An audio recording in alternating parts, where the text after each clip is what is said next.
Então, agora, para dar início aqui, eu vou chamar o Arley Macedo da Silva, que é do GAR do Rio de Janeiro, para fazer uso da tribuna.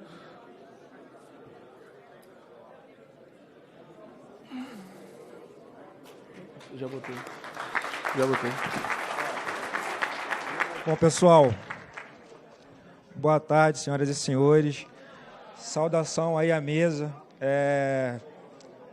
E eu fico, assim, já inicialmente muito feliz de ver a quantidade de bandeiras que tem aqui na frente.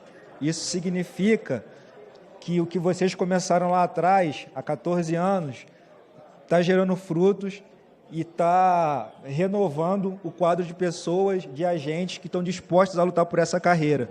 A gente escuta muito lá no Degase, no Rio de Janeiro, que o Degase é um concurso escada, é um concurso degrau, né? Todo mundo faz pensando já em sair.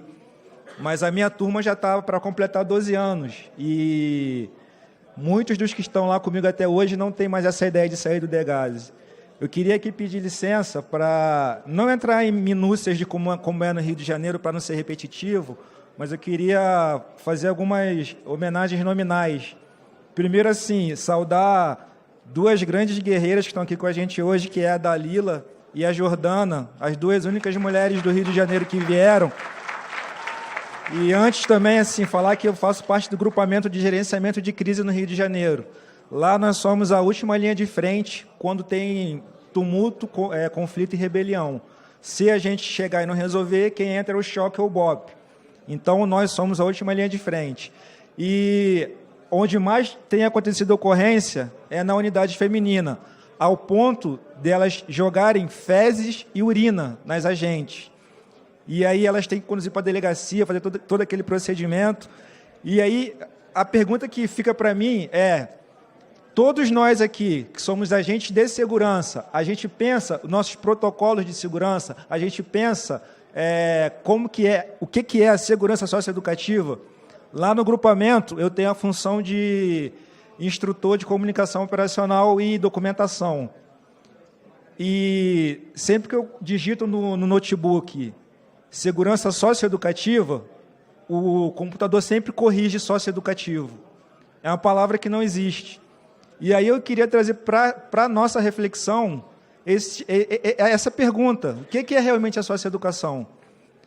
A socioeducação é ressocialização, assim como é no sistema penal. A socioeducação é segurança e é educação. Lá no Rio de Janeiro, a gente já teve muito embate com o pessoal da equipe técnica, mas eu acho que isso já está se superando, já conseguiu evoluir, o diálogo já existe, e hoje a gente considera que o sistema socioeducativo, para nós no Rio de Janeiro, é um sistema híbrido. E a segurança é essencial, a segurança não está abaixo dos outros eixos de atendimento, e nem poderia estar. Não existe, como muitos aqui já disseram, atendimento socioeducativo sem a segurança. Então, eu queria deixar aqui essa reflexão para que a gente volte para os nossos estados e pense, principalmente nos órgãos fiscalizadores. A gente é fiscalizado pelo MP, pela Defensoria, tem a Secretaria de Estado, que em alguns estados é de Justiça, lá no Rio de Janeiro é de Educação, tem Ministério de Direitos Humanos, tem o governo federal, até a ONU fiscaliza a gente através do Pacto de São José da Costa Rica. Não sei se em todos os concursos cai o Pacto de São José da Costa Rica. Mas se até a ONU se ocupa de adolescentes com uma privação de liberdade, é sinal que esse público é muito importante. Se esse público é muito importante, quem tem a obrigação de garantir a integridade física desse público também é muito importante. Então, nós precisamos reconhecer nosso papel de garantidores, criando protocolos de segurança, criando métodos para que a gente possa dialogar com essas pessoas que imaginam que todo adolescente que está numa unidade de internação está ali porque ele cometeu um erro e que ele não vai continuar na vida do crime. O objetivo da socioeducação é ressocializar. O que o Degase quer é que o adolescente, quando saia do Degase, ele vá para a escola, ele vai trabalhar, ele tenha um crescimento saudável e seja um adulto pleno em seus direitos. Mas será que a socioeducação que é oferecida garante isso para esses adolescentes? O agente de segurança tem um plantão de 24 horas. Tem médico 24 horas na unidade? Tem psiquiatra? Tem psicólogo? No máximo, enfermeiro. E é um enfermeiro para várias unidades. Aí tem a questão dos conselhos de classe que impedem, coisa e tal, não sei o quê. Mas para tirar o nosso porte de arma no Rio de Janeiro foi fácil conseguir. Nosso porte era estadual, foi derrubado. Vai acontecer um concurso agora no Rio de Janeiro, tá? Às vésperas de acontecer. Lá eles dizem que o sistema socioeducativo é predominantemente educacional. Para mim é um equívoco, porque os eixos de atendimento não têm hierarquia. Então a segurança é tão importante quanto atendimento médico, religioso, convivência familiar. Então, pensar que a segurança pode ser relegada porque tem poucos agentes e o adolescente precisa ir para a piscina, precisa ir jogar bola, é colocar esse adolescente em risco também. E nesse próximo concurso do Rio de Janeiro, são 523 vagas. 523 vagas. Vamos lá, se é predominantemente educacional, são 523 vagas previstas. Quantas vagas de professor de matemática, português, geografia, história, sociologia e filosofia tem? 0. Tem uma vaga de professor de educação física, cadastro de reserva. Todas as outras vagas são para agente de segurança socioeducativa. Então, eu queria deixar esses pontos aqui para a gente refletir, voltar para os nossos estados e pensar como que é feita a segurança socioeducativa no meu estado e como que eu posso contribuir para que ela realmente funcione de fato e que, sem hipocrisia ou demagogia, que os adolescentes realmente saiam das unidades com uma chance de crescer e ser um adulto pleno na conquista dos seus direitos. Obrigado, gente. Show de bola, Arley. Vou chamar agora o Bruno César. Bruno César, do Rio de Janeiro, aí, para fazer uso da fala.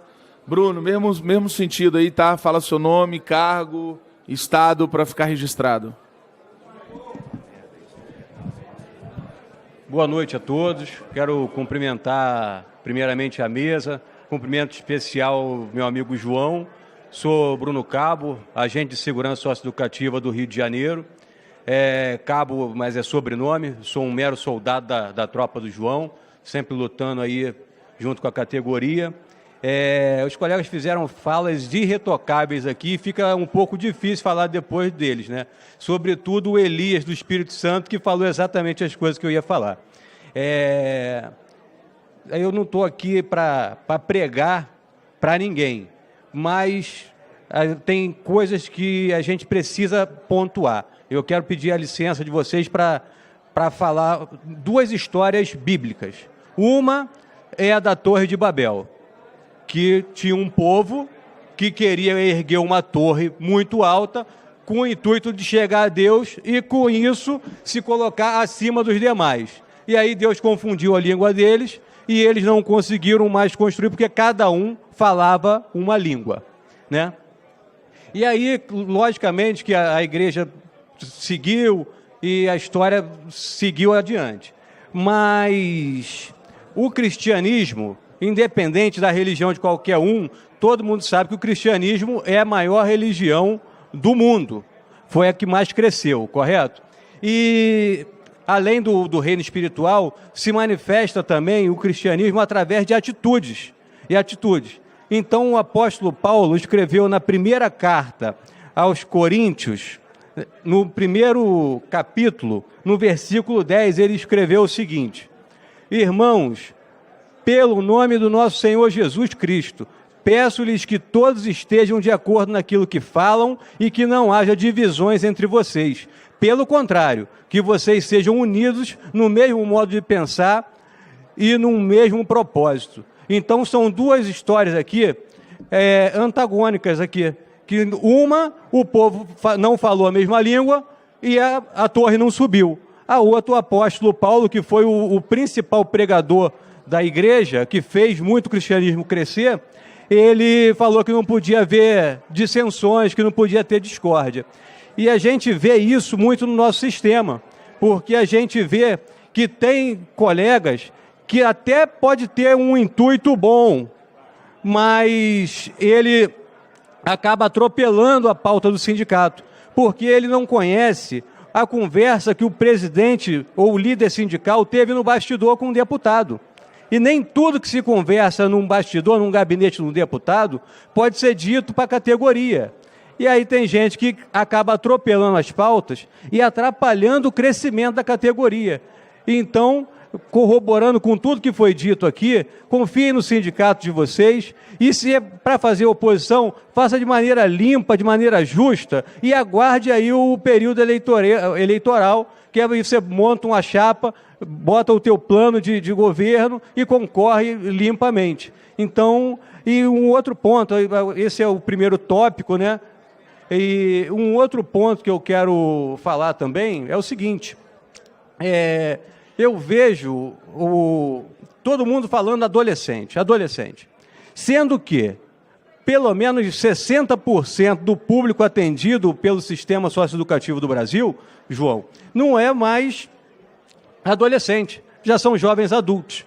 Só que a esquerda adotou um eufemismo para tratar da causa, é uma maquiagem para encobrir a realidade dos fatos, entendeu? Então a gente acaba dando um aceite, uma chancela nisso, quando a gente começa a falar também igual a esquerda fala. Começa também a falar o adolescente isso, o adolescente aquilo, marmanjo de 19 anos, de 20 anos, que já não é adolescente faz tempo, entendeu? Então a gente precisa estar atento, porque isso são mensagens subliminares que a gente acaba dando um aceite, aderindo à pauta da esquerda, entendeu? No sistema prisional, né, acontece o seguinte, eles também custodiam um nicho especial protegido, o idoso. O idoso também tem um estatuto que dá a ele um monte de vantagens. E lá ninguém trata. Esse aqui é o preso adulto, esse aqui é o preso idoso. Esse aqui, ninguém faz essa diferenciação. Trata todo mundo como preso. E a gente trata de interno, né? Um termo mais brando para falar é o interno. Então ele está lá na condição de internado, ele não está na condição de adolescente, porque o que levou ele até lá não foi a idade, e sim o ato que ele cometeu, que o eufemismo diz que é ato infracional, análogo ao crime de homicídio, de feminicídio, porque tem muita mulher agora morrendo nas mãos de adolescentes também. E aí você vê como é que são as coisas, a inversão dos valores. As mulheres agora têm a proteção da lei, tem a lei do feminicídio, né, para proteger as mulheres. Entretanto, quando um adolescente mata uma mulher, essa vítima mulher fica preterida, porque a justiça quer defender o adolescente algoz da mulher. Então você vê que a vontade de defender o criminoso, falando a verdade, rasgando o véu da hipocrisia, é muito maior do que defender uma pauta legítima que é a defesa das mulheres. Entendeu? Então, encerrando a minha fala aqui, é só isso. Eu peço a vocês que estejam unidos, confiem na liderança sindical e juntos somos mais fortes. Força e honra sempre. Obrigado, Bruno, pela fala. Agora, para encerrar, o David Alexandre, também do Rio de Janeiro, aí eu vou passar o recado para vocês, como é que nós vamos proceder na questão do movimento agora.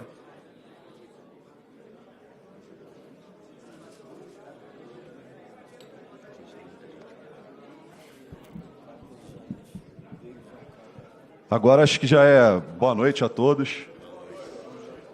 Gostaria de saudar a nossa mesa, nossos nobres representantes. Calhou de ser o último, deu ser o último a falar e eu queria, na verdade, fazer um desabafo. Tá? Sou o David Jesus, agente de segurança socioeducativo do Degase, do Rio de Janeiro. E dentro desse desabafo eu queria dizer aos senhores que eu sou instrutor de defesa pessoal do departamento, já dei instruções na Marinha, já ajudei como instrutor muitas vezes na Polícia Penal do Rio de Janeiro, já fui coordenador de plantão, já fui diretor de unidade, mas hoje, senhores, eu me encontro afastado. afastado das minhas funções, afastado do contato com os internos, afastado do contato até mesmo com a família.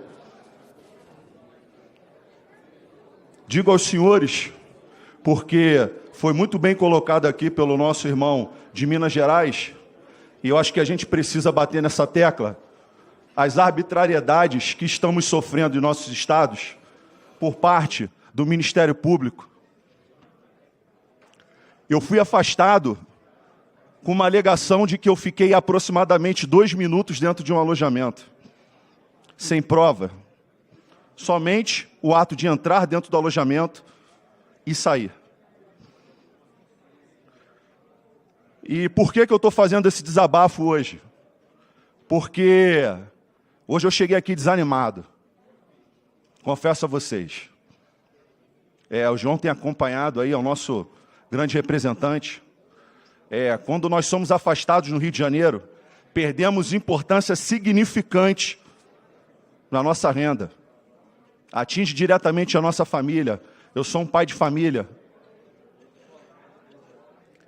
E isso impacta não só o nosso financeiro, mas impacta a nossa moral como servidores, o nosso empenho, e nos faz questionar até que ponto vale a pena dar o sangue por esse sistema. Por que eu falei para vocês o que eu já fiz? Não é para me vangloriar, mas é para mostrar para vocês que isso não pesou no momento que eu fui afastado. Mas, em contrapartida, ao fato de ter chegado aqui desmotivado, ver a presença dos senhores aqui, ver esse auditório cheio de colegas de vários estados, me emocionou. E despertou em mim a esperança. A esperança de dias melhores.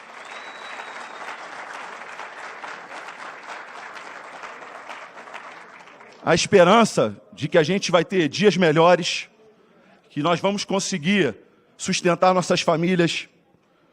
Todo o meu apoio aos colegas do Pará, da Paraíba. Minha mãe é paraense, minha sogra é da Paraíba. Todo o meu apoio. Eu sonho com um dia, e vou parafrasear assim, Martin Luther King. Eu sonho com um dia que todos nós vamos chegar aqui, vamos ter um piso salarial, que nós vamos chegar aqui, vamos ter condições iguais em todos os estados, e nós vamos chegar aqui e vamos ter fé pública nas nossas funções.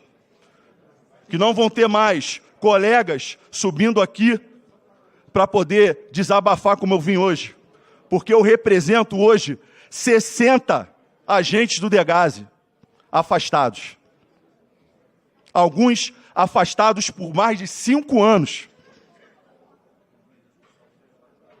Então, esse desabafo fica para os senhores, mas acima do desabafo, fica um grito de esperança e um agradecimento de ver todos os senhores aqui, porque isso me deu esperança e vai dar esperança para os nossos irmãos que ficaram. Muito obrigado.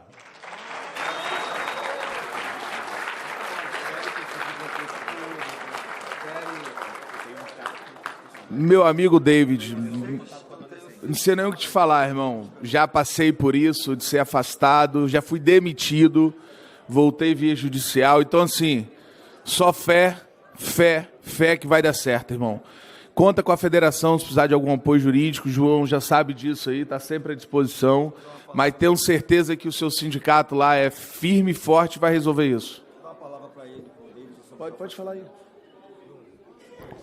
Pessoal, respondendo aqui a última pessoa que se manifestou, nosso companheiro David do Rio de Janeiro, meu irmão, os afastamentos realmente, Mário aqui é o nosso diretor jurídico da federação. Eu acabei aqui de passar rapidamente qual é o cenário.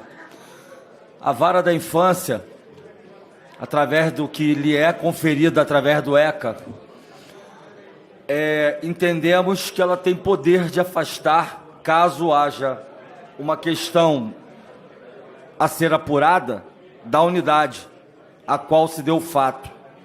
Mas, infelizmente, o Ministério Público, a Defensoria Pública, o próprio Poder Judiciário, tem feito uma leitura totalmente equivocada do poder do que um juiz da vara da infância tem para tirar um servidor que deveria, como bem disse o David, ter fé pública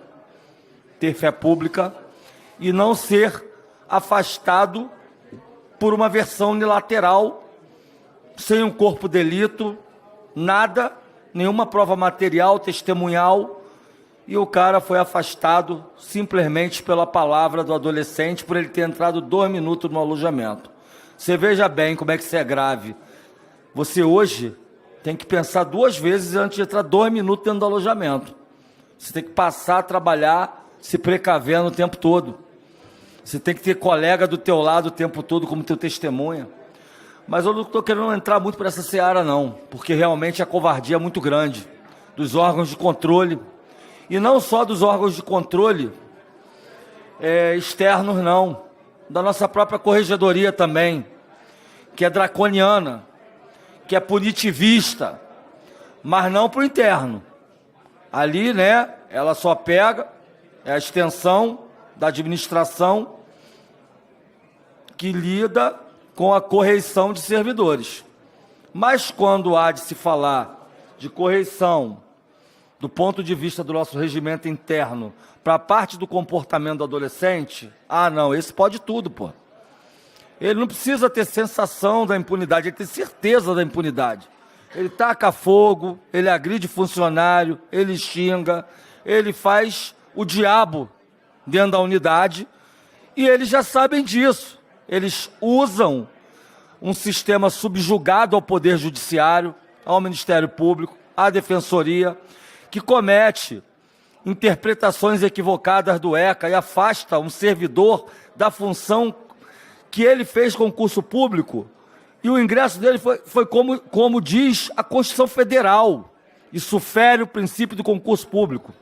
Hoje nós temos várias ações que o próprio juízo se reconsiderou a sua decisão, o MP e a Defensoria recorrem, aí vai para a segunda instância.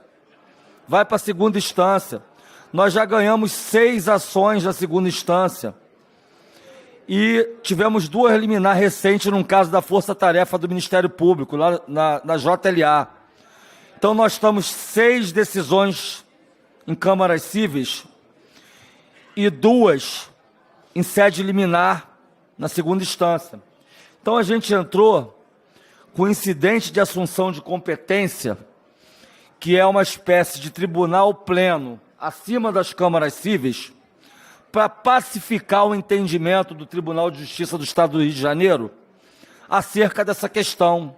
Afinal de contas, pode o juiz da vara da infância punir alguém? Primeiro ponto, o nosso ordenamento jurídico não existe punição perpétua, que não é o caso que é aplicado no Rio, é afastamento perpétuo. Então, coisa que, em primeiro lugar, o nosso ordenamento jurídico não permite. Segundo lugar, é a própria questão do ECA conferir poderes ao juiz da infância afastado da unidade, e eles interpretarem que pode tirar um servidor da função que ele fez concurso público. Então, essa é a briga que hoje a gente compra com o Ministério Público, com a Defensoria, com o Poder Judiciário, e está sendo pacificada numa ação nossa que vai, se Deus quiser, a gente vai fazer justiça e vai trazer esses 60 guerreiros de volta, porque essa covardia, ela está demorando, mas não há mal que dure para sempre, meus irmãos. A gente está aqui porque a gente acredita. E se a gente não acreditasse, nosso amigo aqui jurídico, eu vou terminar essa reunião aqui, eu acho que o Bruno vai passar algum informe ainda, mas deixar aqui o nosso diretor jurídico, que é uma pessoa muito qualificada em vários enfrentamentos com o Ministério Público. Eu acho que ele tem mais propriedade do que eu, até para passar a vivência dele a respeito disso. Mas tenham fé, a gente vai vencer essa guerra. Oi, colega. Eu acredito que outros estados devem ter passado a mesma situação e não foi diferente no estado do Paraná. A gente está já há um bom tempo nesta briga E nós tivemos sorte de termos essa visão, fizemos uma leitura correta do Estatuto e lá está de forma taxativa, expressa. A vara da infância pode fazer apenas aquilo que está especificado no SINASE e no ECA. Então ele pode determinar que um determinado agente não tenha determinada função ou não tenha contato com o adolescente. Mas fazer o que está fazendo com vocês não pode. Eu tenho como exemplo alguns processos que eu posso até disponibilizar para o João, alguns que eu tecnicamente fiz a defesa, outros que nós encaminhamos ao nosso Conselho de Advogados, e todos, repito, todos eu ganhei, inocentei, e os colegas estão trabalhando ou já estão aposentados. Tivemos processos que foram revertidos em situações assim para tortura. Eu tenho 2 ou 3 colegas atrás que receberam esse processo. Todos, absolutamente todos, eu inocentei. Então, não é uma mera fala de que, olha, podemos fazer ou vai fazer. É que está demorando um pouquinho, porque o judiciário é aquela brincadeira que vocês já viram, muito parecido com o que é aqui na Câmara. Não tem prazo, demora. Lá, eu levei alguns processos 15 anos para fazer o sucesso acontecer. Outros, mais recente, colega de Ponta Grossa, em pouco mais de 6 meses estava resolvido, ele ficou trabalhando na portaria até aposentar. Então, são situações que a gente se incomoda em todas as unidades de federação já há um bom tempo. Mas o teu caso tem solução e vai resolver. O que a gente não tem conseguido é fazer com que esse prejuízo financeiro você seja ressarcido. No meu caso, eu consegui derrubar algumas liminares, onde vencimentos que haviam sido retirados, ele voltasse a receber. Aí eles rapidinho acharam um cargo para ele fazer. Botaram ele de motorista, botaram de porteiro. Por quê? O cara vai ficar em casa sem ganhar nada? Ou melhor, sem trabalhar? Mas o prejuízo financeiro e a imagem que a gente acaba tendo maculada, isso é imperdoável. Por isso, da nossa briga aqui de mudar algumas legislações para que a gente tenha segurança jurídica e, principalmente, de forma definitiva e clara, nós tenhamos, como você mesmo disse, fé pública. Que para fazer um concurso você tem que provar que você é idôneo, que você tem ficha limpa, que você é pai de família, que você tem endereço certo, passa num concurso de capacitação física e mental. E aí um vagabundo que vive da mentira, do roubo e da safadeza, acusa você sem prova e você tem que chegar em casa assim, meu filho, não tem todinho, não tem uma picanha, não pode ir para o cinema porque o meu salário foi vilipendiado. Isso tem que acabar e nós vamos conseguir. Conte com a gente.